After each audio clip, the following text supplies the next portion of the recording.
Sahlulele, appreciate your time. Now, illegal mining poses some serious challenges in Stilfontein. What are the immediate priorities for law enforcement in your view?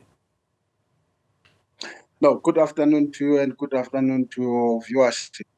Yes, I think the issue here is that you will recall, and one has always argued this, that illegal mining should not only be seen as a once-all or a one-size-fits-all exercise. It takes different forms. And what we are dealing with now, because I think it's critical to raise this issue, what we are dealing now is what we call the violent side of illegal mining that is taking place. You do have situations where what we would call open cast or sand or sand as well as quarry mining. Those are not necessarily difficult situations. Now, if you look at the Stilfontein situation, I think let's not complicate matters that are simplified. Here, in my view, you've got a death or a standoff between people who are demanding that before they can be able to face what we'll call the enforcement of the law, they require to get certain guarantees or favors.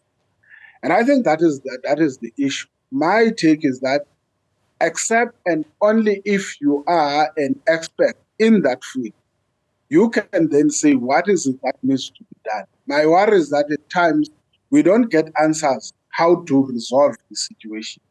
And I think for me, the law enforcement agency, including what has been the judgment, by the way, interim judgment, because I never had an exposure to the final judgment, the interim judgment. Although I've got my own reservations on some of its conclusion. For instance, if you say only people who are emergency services can be allowed to go underground, we are actually killing off what the law enforcement agencies have been trying to do to ensure that those that are underground have got confidence on can still go underground. It actually means now law enforcement agencies must look for the accreditation of any individual who will go underground. But I think at this stage, we should be able to remain a bit calm, allow the law enforcement agencies, allow the legal processes to kick in, including the use of what we call the mine rescue services. And I think those are the people who have got the required expertise to deal with this thing. I don't want to put mud on the matter. I think, in my view, we might be falling on a situation where we make an interpretation of a field which we are not expert on.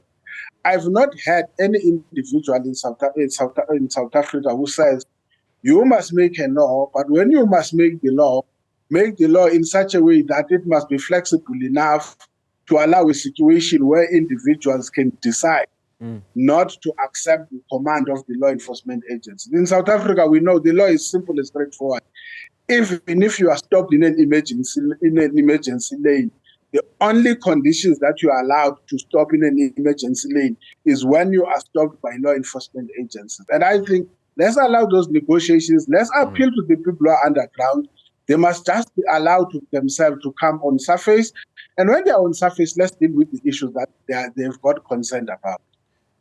So we're faced with a situation where, on the one hand, the government at some point prescribed a situation of we're going to smoke them out. So we'll force them out. We'll do whatever it takes to ensure that they surface at relatively little cost. Now, the times have changed, right? The courts have ruled against it. The courts have suggested that these individuals must be allowed to come up or must be rescued, but it's coming at a cost, and that cost is R1 million a day, right? R1 million that could be used, R1 million that could be used to support many South Africans who are, some would argue, living legally. So how does government draw the line between a need to enforce the law and also spending money that it really does not have? No. Let's correct one thing. I think this is what dealing with a very sensitive matter. You'll recall that you already have got more at this stage. I may be incorrect with my calculation. You've got about 2,000 people that are on surface. They have never blocked to come out of surface. Two, let's give a proper interpretation of the judgment. The judgment says, don't unblock the exit. And to the best of my knowledge, there has never been a situation where the exit has been blocked. Secondly, it says, and I think that is critical, make sure that these people, they get the required medical attention, water, and also food. But it never said take it underground. It says let them have this access. To the best of my knowledge, most of those that have come on surface, before any other thing has been done, they were taken to test in terms of their medical condition, provided with the required and the necessary support, whether it's water and other things. And on the basis of that, then that becomes the next level. Yes, I agree with you. Let me. I should have said in the starting point, because we should not also create an impression that everything is okay. One of the first problems that we're having in South Africa is what people have been talking about.